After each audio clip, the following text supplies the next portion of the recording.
Magandang araw, Bayang Pilipinas. At wala po tayo sa Pampanga kasi yan tambak ng lahar. Nasa Quezon City lang po tayo. Pero yung buhangin namin galing Pampanga yan. Yan, so tulong-tulong po kaming lahat.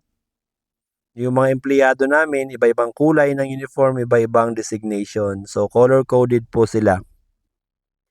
Pag minsan mapunta po kayo sa MFR Trading OPC, makikita nyo po na iba-ibang kulay ng uniform nila. So checker, orange, yellow, driver at saka helper. Ang blue is warehouse o bodigero. Pero lahat-lahat po sila ay synchronize yung trabaho nila. So mawala ng isang letra, buo pa rin sila. Ganun yan, ganun kami magtrabaho dito.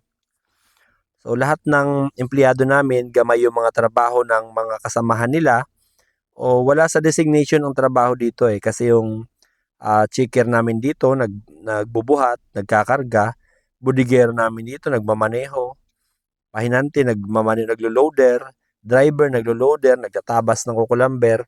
So ganyan po ang tao namin sa MFR. Lahat dito ay kabisado nilang gawin. Mawala ang isa, dalawa, tatlo, basta may matirang empleyado dyan ay kaya magpa-function pa rin yung buong negosyo dahil kabisado nila yung mga trabaho. So hindi lang sila hindi lang nakabase sa designation nila. Multitasking lahat ng tao ko dito, lahat ng tao namin dito dahil ganoon ako magturo. Ayan. Yung mga pahinante namin, pinapaturuan ko magmaneho yung mga yan. So, kapag wala na yung driver, umalis na yung driver o matanda na, mag-resign, may matitira dahil naturuan niya yung mga pahinante. Ganon din sa naiiwan dito sa MFR Trading OPC, nagmamaneho pa rin niya mga yan kasi marunong mag-atras abante ng mga truck.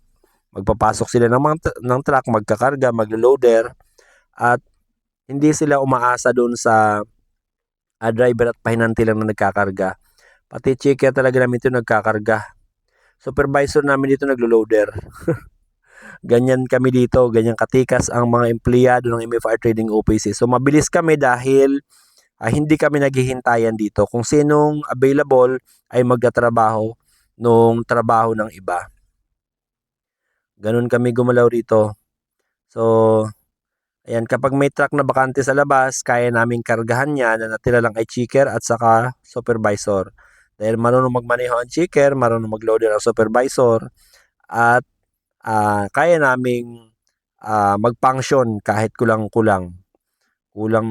Nangyayari minsan yan Ngayon nga, driver namin yata, 4 o 5 lang, pero nagpa-function pa rin kami dahil nakakapagkarga kami kahit walang driver. Kahit nagmamaneho kasi marami kaming truck So yung mga bakanting truck, kaya namin kargahan yan. So pagbalik ng driver, takbo na lang ulit siya dahil nakakapagkarga yung warehouse namin at saka checker. Pati supervisor namin naglo-loader. So ganun kami dito sa MFR Trading OPC. Ayan. So aral yan sa mga negosyante na turuan niyo yung mga tao ninyo, wag lang dun sa base sa designation nila. At wag natin ipagdamot yung karunungan sa kanila kasi papakinabangan din natin sila at pati sila makikinabang din. Paglabas nila sa kumpanya natin, ay kaya na nilang lumaban sa buhay dahil marami na silang alam. Marami na silang natutunan dahil di natin sila pinagdamutan. Ayun lang. Magandang araw, Bayang Pilipinas.